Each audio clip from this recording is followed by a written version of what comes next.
আপনাদের এলাকার মসজিদে যদি এমন তাবলিগ ওয়ালা থাকে, ওই তাবলিগ ওয়ালাদের পিটিয়ে লাথি মেরে মসজিদ থেকে বের করে দেবেন।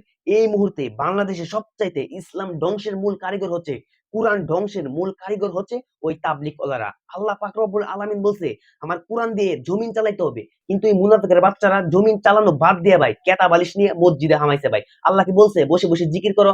আরে ভাই আপনি শুধু ভাই মসজিদে শুধু ফরজ নামাজ আদায় করতে পারবেন। ফরজ নামাজ শেষ আপনি বাড়িতে গিয়ে ভাই সুন্নত করবেন, তাতে আপনার বেশি সওয়াব হবে। ফরজ নামাজ আদায় করে আপনার প্রত্যেক পয়েন্টে পয়েন্টে আপনার চলে যেতে হবে। আপনার কর্মজীবনে, আপনার রাজনৈতিক জীবনে এই কোরআন নিয়ে আপনার যেতে হবে ভাই। প্রত্যেকটা পয়েন্টে পয়েন্টে সেক্টরে আপনার কোরআন নিয়ে যেতে হবে। এখন যদি ভাই আপনি বসে বসে মসজিদে জিকির করেন, তাহলে আপনার হবে কি ভাই?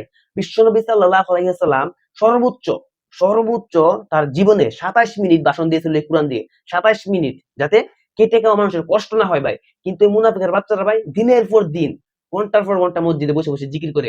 আরে ভাই এমন এমন ফেরেশতা আছে শুধু জিকিরই করতেছে, এমন হাজার হাজার ফেরেশতা আছে কিয়ামত পর্যন্ত ভাই শেষ দাতে পড়ে আছে। আল্লাহ কি বলছে ভাই বসে বসে জিকির করো? আল্লাহ বলছে এই কোরআন কি ভাই শুধু নামাজ রোজার কোরআন? প্রত্যেকটা পয়েন্টে পয়েন্টে কোরআন নিতে হবে ভাই। এই মুনাফিকের বাচ্চাদের পিটিয়ে মসজিদ থেকে বের করবেন। কারণ হযরত ওমর রাদিয়াল্লাহু তাআলা আনহুর সময় কয়েকটা মানুষ মসজিদে বসে বসে এভাবে জিকির করছিল। তারপর উমর তাদেরকে বলছিল দ্বিতীয়বার যাতে মসজিদে না দেখি, যদি দ্বিতীয়বার মসজিদে দেখি তাহলে পিটিয়ে মসজিদ থেকে বের করবো। এই কারণ এরাই হচ্ছে ভাই সবচাইতে মুনাফেক, কারণ তারা ভাই ইসলাম মানে শুধু জিকির করে, আর অন্যরা তাদের মন মতো ভাই দেশ চালাইতেছে। তারা কোরআন বাদ দিয়ে মসজিদে পড়ে আছে, আর তারা ভাই মন মতো দেশ চালাইতে।